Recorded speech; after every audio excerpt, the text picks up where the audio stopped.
माणसाने आपले कर्म चांगले ठेवावे. माणसाने आपले कर्म चांगले ठेवावे. कुणी पाहत नाही असा अर्थ काढू नये.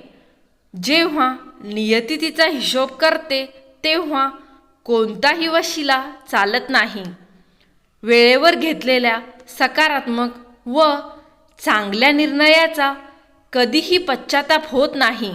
संवाद सांगून जातात ज्ञान किती आहे, ठेच सांगून जाते लक्ष कुठे आहे, डोळे सांगून जातात व्यक्ती कशी आहे, स्पर्श सांगून जातात मनात काय आहे आणि वेळ दाखवून देते जग कसे आहे.